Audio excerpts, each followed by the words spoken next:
Good morning friends. अब आपका 8वां महीना शुरू हो गया है और आप डिलीवरी के बहुत करीब जा रहे हैं।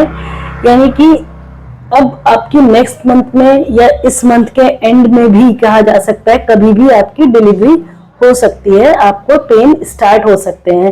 तो मैं डॉक्टर शैला नाज आज आपको बताऊंगी कि इस महीने में आपके अंदर क्या चेंजेस आएगा, आपके बेबी के अंदर क्या बदलाव आएंगे, प्लस आपको किस चीज की केयर करनी है और कैसे आप समझ सको कि ये आपका नॉर्मल डिलीवरी के लिए लेबर पेन स्टार्ट हो गया है या फॉल्स पेन है ये। और साथ ही साथ आपको इस मंथ के एंड में क्या इन्वेस्टिगेशंस करा के रखने चाहिए, ताकि आपको पता होना चाहिए कि आप एक हेल्दी बेबी के लिए डिलीवरी के लिए पूरी तरह से अब तैयार हो। दोस्तों, वीडियो पसंद आए तो उसको लाइक एंड शेयर जरूर करिए और अगर अभी तक आपने मेरे चैनल को सब्सक्राइब नहीं किया है तो जल्द से जल्द सब्सक्राइब कर दीजिए। तो सबसे पहले दोस्तों, अगर हम देखें तो जो आपके बेबी का हाइट और वेट है, इस मंथ में आपके बेबी का जो वेट है वो बहुत तेजी से बढ़ेगा। 7th मंथ में आपके बेबी का वेट 1 से 1.2 kg तक था, लेकिन इस मंथ में एकदम से किसी किसी के बेबी का वेट 2 kg से 2.5 kg या किसी किसी का इस मंथ के एंड में 3 kg तक भी वेट हो सकता है। तो वो इसके लिए आपको वेट के लिए तो बिल्कुल भी सोचने की, टेंशन लेने की जरूरत नहीं है कि आपके बेबी का वेट अभी तक अल्ट्रासाउंड में सिर्फ 2 किलो आ रहा है या 2.25 किलो आ रहा है, क्योंकि ये डिपेंड करता है दोस्तों, patient to patient, mother to mother vary करता है। जैसे कि अगर किसी की पेशेंट को अगर किसी तरह की परेशानी है, बीपी की प्रॉब्लम है या प्लासेंटा प्रीविया है, तो ऐसे कंडीशन में डॉक्टर उन्हें एडवाइस करते हैं कंप्लीट बेड रेस्ट। तो जो ज्यादा बेड रेस्ट कर रहे हैं तो जाहिर सी बात है उनके बेबी का वेट तेजी से बढ़ेगा और ज्यादा होगा। और जो वर्किंग है, जो कि काम कर रही है, चाहे वो घर का काम हो, चाहे ऑफिस वर्क हो, कुछ भी हो, तो जो लोग दिन भर काम में लगे रहते हैं, बिजी रहते हैं, उनके बेबी का वेट थोड़ा सा कम हो सकता है। बट आपको इस चीज के लिए बिल्कुल भी चिंता करने की जरूरत नहीं है, क्योंकि मेरी सहेलियों, आप डिलीवरी के बाद अपने बेबी का वेट गेन करने में काफी कुछ कर सकते हो ताकि आपके बेबी का वेट आगे इंक्रीज हो। इसके अलावा जो चीज आपको रीजन होता है आपके बेबी का वेट कम होने का या ज्यादा होने का, वो है एमनियोटिक फ्लूइड और प्लासेंटा। क्योंकि किसी किसी के बेबी का जो प्लासेंटा होता है वो बहुत तेजी से मैच्योर होता है, तो उस कंडीशन में भी बेबी का वेट कम रह जाता है, या किसी किसी का एमनियोटिक फ्लूइड कम हो जाता है बहुत जल्दी, तो फिर उसमें लाइकर अगर कम है तो बेबी का वेट भी कम रह जाता है। तो दोस्तों, इसके लिए आप बिल्कुल भी चिंता करने की आपको जरूरत नहीं है। वो डिलीवरी के बाद आप अपने बच्चे का वजन बढ़ा सकते हो अपने एफर्ट्स, अपने कोशिश से, मेहनत से।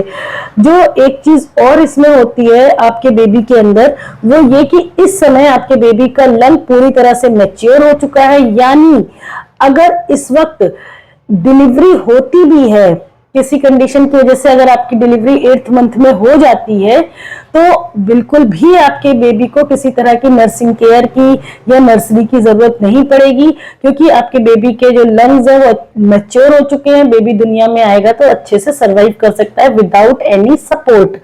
और इसके अलावा आपके बेबी का जो जीआई ट्रैक्ट है, यानी कि मुंह है, आंतें हैं, स्टमक है, सब चीजें बहुत अच्छे से वर्क में आ चुकी होती हैं, प्रोसेस फंक्शन कर रही होती हैं।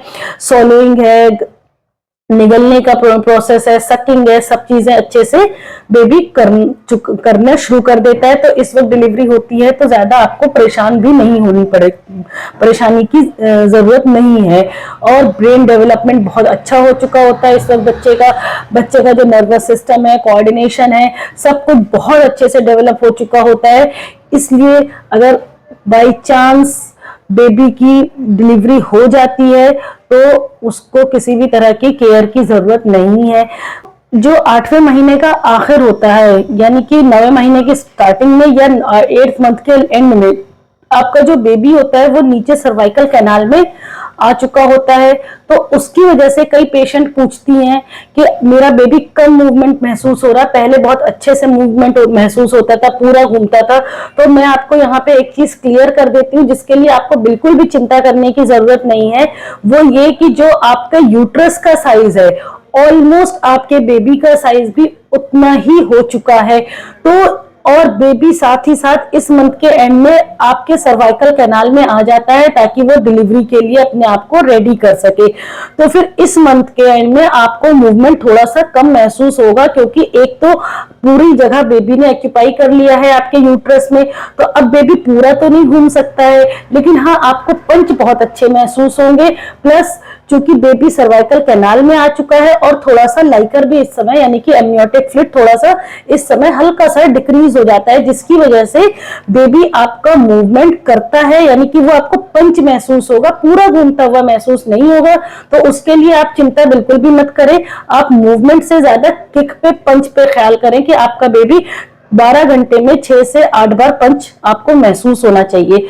और जो तीसरी चीज है जो आपको पता होना चाहिए वो ये कि ब्रैक्सटन हिक्स कॉन्ट्रैक्शंस, जिसको कि हम फॉल्स लेबर पेन भी कहते हैं, इस मंथ के एंड में आपको थोड़े से कॉन्ट्रैक्शंस महसूस होंगे। मींस आपको हल्का हल्का सा पेन, स्ट्रेचिंग, खिंचाव लोअर एब्डोमेन में, थाई में स्टार्ट हो जाएगा, बैक से, कमर से, पीछे से स्टार्ट होगा। आपको ऐसा महसूस होगा जैसे कि खिंच रहा है, कुछ नीचे की तरफ आ रहा है, समथिंग कमिंग आउट वाली फीलिंग भी आ सकती है आपको।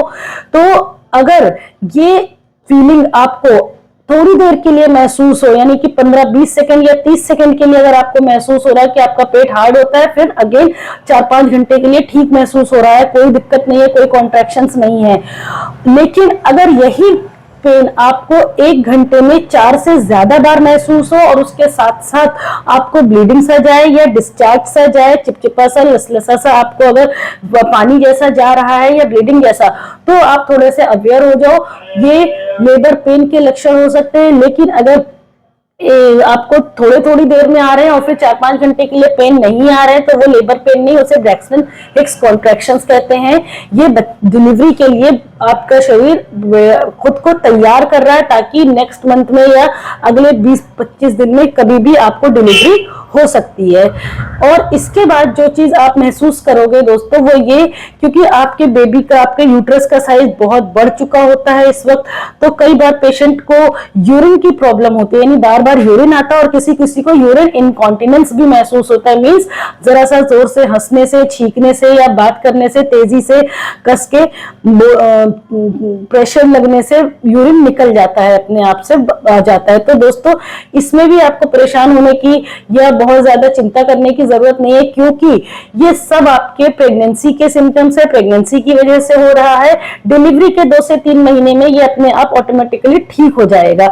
इसके अलावा चूंकि आपके यूट्रस का साइज बढ़ चुका है इस वक्त, तो आपको थोड़ा सा एसिडिटी होगी, बैकएक होगा, आपको खाना हजम होने की दिक्कत होगी, इंडाइजेशन होगा, हो सकता है इस वक्त आपको, कई लोगों को उबकाइयां और वॉमिटिंग भी हो जाती है, कई लोगों को इस वक्त बढ़े हुए पेट की वजह से सोने में दिक्कत आती है। कई पोजीशन ऐसी होती है जिसमें आप साउंड स्लीप नहीं ले सकते, बीच बीच में आपकी आंख खुलती रहती है, यूरिन की प्रॉब्लम ज्यादा होती है, पेशाब रात में बार बार आता है, उसकी वजह से आपको सोने में प्रॉब्लम हो सकती है।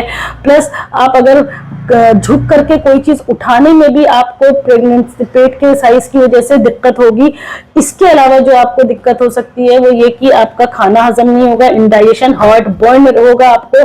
तो उसके लिए दोस्तों मैंने पहले भी आपको बताया है, एक बार फिर से आपको बता दे रही हूँ कि आप अपना जो डाइट पैटर्न है वो चेंज करिए। कहने का मतलब है इस समय आप दही, छाछ और ठंडी चीजों का, थोड़ा सा ऐसी चीजों का इस्तेमाल करिए, तेज मिर्ची मसाला और गरम चीजों का, वैसी जिनसे आपको दिक्कत होती है, एसिडिटी बन जाती है आपको पहले से भी, उन चीजों का इस्तेमाल नहीं करिए। छाछ जरूर लीजिए, नारियल पानी जरूर लीजिए। प्लस कोशिश करिए कि 7 बजे तक आपका डिनर 8 बजे तक किसी भी तरह से कंप्लीट हो जाए। उसके बाद अगर 8 बजे के बाद आपको क्रेविंग होती है, भूख लगती है, तो आप अपने पास स्वीट्स या चॉकलेट्स रखिए किसी तरह का। अगर आपको ऐसा लग रहा है कि आपके ड्राइनेस हो रही है, आपके मुंह सूख रहा है आपका रात में नींद में, तो आप स्वीट वगैरह ले सकते हो, चॉकलेट्स ले सकते हो, मिल्क वगैरह ले सकते हो। लेकिन कोशिश करिए कि 8 बजे तक आपका डिनर कंप्लीट हो जाए। उसके बाद दोस्तों जो आपके साथ दिक्कत आ सकती है 8वें महीने में, वो ये कि आपका बेबी का जो बम्प साइज है, पहले जो कि आपके चेस्ट तक, लंग के पास ऊपर डायफ्राम तक आ चुका था, अब वो हल्का सा डिक्रीज हो जाएगा, क्योंकि आपके बेबी को अब एक फिक्स बर्थ कैनाल में एंटर होना है, वो आना है उसे, ताकि वो डिलीवरी के लिए अपने आप को रेडी कर सके। तो अगर आपका बेबी बम्प, आपको बेली साइज थोड़ा सा हल्का सा डिक्रीज महसूस हो रहा है, तो उसके लिए भी आप बिल्कुल भी परेशान मत हो, आप टेंशन नहीं ले, क्योंकि अब इस वक्त बेबी अपने आप को जगह बनाएगा कि नीचे आ जाए थोड़ा सा और वो बर्थ कैनाल में आके फिक्स हो जाए डिलीवरी के लिए। अगर आपको थोड़ा सा सांस लेने में दिक्कत हो रही है इस वक्त, आपको एक चीज का जरूर से ध्यान देना चाहिए, क्योंकि आपका बेली बम्प का साइज बढ़ा हुआ है, तो जाहिर सी बात है आपको थोड़ी सी सांस लेने में दिक्कत होगी। इस समय आप ब्रीदिंग एक्सरसाइज करना शुरू कर दीजिए, उसमें आपको बहुत हेल्प मिलेगी नॉर्मल डिलीवरी में, क्योंकि पेन इतने ज्यादा होते हैं, कॉन्ट्रैक्शंस इतने ज्यादा आते हैं कि आपको सांस लेने की पहले भी दिक्कत थी। आप उस चीज को समझ सकते हो कि कितना मुश्किल होता है मैनेज करना। तो इस वक्त से आप अपना ब्रीदिंग एक्सरसाइज, स्क्वेटिंग एक्सरसाइज, ताकि आपके मसल्स स्ट्रेच हो, प्लस आप थोड़ा सा वॉक हाफ एन आवर सुबह में, हाफ एन आवर रात में करना स्टार्ट कर दीजिए, ताकि आपको बहुत हेल्प मिलेगी नॉर्मल डिलीवरी होने में। और प्लस बहुत इजीली आप अपने डिलीवरी के जो घंटे हैं, 8 घंटे 12 घंटे जो आपके डिलीवरी के टाइम आवर्स हैं, उसको आप बहुत इजीली खत्म कर लोगे, और आपको पता भी नहीं चलेगा कि आपने कितनी आसानी से एक हेल्दी बेबी को डिलीवरी दिया है। प्लस इस मंथ में दोस्तों आपको इचिंग की प्रॉब्लम बढ़ जाती है। इचिंग आपके ब्रेस्ट पे भी हो सकती है, आपके एब्डोमेन पे भी हो सकती है। तो उसके लिए दोस्तों आपको क्रीम वगैरह, या तो फिर आपको गोले का तेल, मतलब नारियल तेल वगैरह, या कैस्टर ऑयल, एलमंड ऑयल का इस्तेमाल करिए। अच्छे से अपने मसाज करिए, ताकि अगर कोई इन्फेक्शन है या इचिंग ज्यादा हो रही है तो उसको अभी से आप खत्म कर सके, ताकि आगे चल करके आगे आपको किसी तरह की दिक्कत नहीं हो। इसके अलावा जो आपको बात परेशान कर रही होती है, वो होती है आपकी इमोशंस बहुत ज्यादा यहाँ पे मैटर करता है, क्योंकि आप बहुत ज्यादा परेशान हो जाते हो ये सोच करके कि पता नहीं मेरी डिलीवरी नॉर्मल होगी या सिजेरियन होगी, पता नहीं डिलीवरी के बाद मैं बेबी को हैंडल कर पाऊंगी या नहीं, केयर कर पाऊंगी या नहीं। तो दोस्तों मेरी आपसे पर्सनल एक राय है कि आप इस चीज को बिल्कुल नहीं सोचिए, स्ट्रेस मत लीजिए, टेंशन मत लीजिए, क्योंकि डिलीवरी एक कुदरती चीज है, नॉर्मल चीज है, जो कि हर माँ को ये चीज बहुत आसानी से पता होता है उसको अपने बेबी को कैसे हैंडल करना है। डिलीवरी नॉर्मल हो या सिजेरियन वो मैटर नहीं करता है, लेकिन आप अच्छे से जानते हो ये आपका इनबिल्ट है, जैसे कि हमारे लेडीज लोगों के अंदर इनबिल्ट स्टेमिना कुदरत ने दिया है हमें। आप बहुत अच्छे से उस चीज को हैंडल कर लोगे, टैकल कर लोगे। तो आप इस चीज का सवाल दिमाग में मत लाइए कि आप हैंडल कर पाओगे या नहीं, क्योंकि वो आपका बेबी है, आप जरूर हैंडल कर लोगे। प्लस डिलीवरी नॉर्मल होते होते भी कई लोगों की सिजेरियन हो जाती है, वो बहुत फैक्टर्स होते हैं दोस्तों। कई बार पेशेंट सब कुछ बहुत अच्छा जा रहा है, लेकिन नॉन प्रोग्रेस ऑफ लेबर है, मींस बच्चेदानी का मुंह भी खुलना शुरू हो गया था, बच्चेदानी मतलब पेन भी बहुत आ रहे हैं, कॉन्ट्रैक्शंस आ रहे हैं, आपका लीकिंग भी हो गई है, आपका विजाइनल डिस्चार्ज, ब्लीडिंग वगैरह, मतलब जो शो वगैरह के सिम्टम है वो सब हो गए आपको, लेकिन फिर भी नॉन प्रोग्रेस ऑफ लेबर की वजह से बच्चा या तो पॉटी कर देता है, जिसकी वजह से आपको इमरजेंसी सिजेरियन करना पड़ जाता है, या तो फिर बच्चे की हार्ट बीट कम होना शुरू हो जाती है, या तो फिर अचानक में क्या होता है एकदम से लास्ट टाइम में बच्चे का जो हाथ वगैरह, या तो फिर कुछ भी ऐसी कंडीशन डेवलप हो जाती है कि पहले हैंड आउट हो जाता है। बच्चा नॉर्मल है, अल्ट्रासाउंड दिखा रहा है, सब कुछ नॉर्मल है, लेकिन फिर भी कुछ प्रॉब्लम ऐसी आ जाती है जिसमें कि सिजेरियन इमरजेंसी में करना पड़ता है। तो ये चीज आप अपने माइंड से निकाल दीजिए कि बेबी नॉर्मल डिलीवरी होगी या सिजेरियन होगा, कुछ भी हो बेबी हेल्दी होगा आपका इंशाल्लाह। और जो एक चीज और है जो मदर्स को परेशान करती है, वो ये कि अगर वर्किंग है तो मैं लीव कब से लूं। दोस्तों इसमें भी आपको परेशान होने की जरूरत नहीं। अगर आप हेल्दी हो, अच्छे से वर्क कर रहे हो, आपको किसी तरह की कोई प्रॉब्लम नहीं हो रही है, आप आखिर दिन तक काम कर सकते हो। मैंने खुद अपनी दोनों डिलीवरीज में मैंने खुद लास्ट डे तक काम किया है, उसके बाद जाके अपनी डिलीवरी करा के आराम से घर आ गई हूँ। आप मैटरनिटी लीव आसानी से ले सकते हो, लंबे टाइम के लिए ले सकते हो। उसके अलावा जो चीज है, आप अपना बैग पैक करना शुरू कर दीजिए। उसके अलावा हॉस्पिटल बैग्स के अलावा जो चीजें आपको ध्यान देनी चाहिए वो ये कि इस समय आपको कलर डॉपलर अल्ट्रासाउंड जरूर कराना चाहिए। उसमें पता चल जाता है कि आपके बेबी का जो ब्रेन तक या बॉडी तक सप्लाई, ब्लड सप्लाई जा रही है वो नॉर्मल है, किसी तरह की कोई परेशानी तो नहीं है, वक्त से पहले डिलीवरी तो नहीं करानी है, वो आपको डॉक्टर कलर डॉपलर करा के बता देंगे। उसके अलावा जो चीज है वो ये कि लास्ट टाइम में आपको हीमोग्लोबिन, और अगर आपका कोई जेस्टेशनल डायबिटिक या थायराइड या बीपी की परेशानी है तो वो मॉनिटर करा लेना चाहिए। दोस्तों उम्मीद करती हूँ मैंने बहुत अच्छे से आपको एक्सप्लेन की है सारी चीजें, लेकिन फिर भी अगर आपके मन में कोई सवाल चल रहा है तो आप मुझे कमेंट करके पूछ सकते हो। अगर वीडियो पसंद आई हो तो उसको लाइक एंड शेयर करिएगा, चैनल को मेरे जरूर से सब्सक्राइब करिएगा। थैंक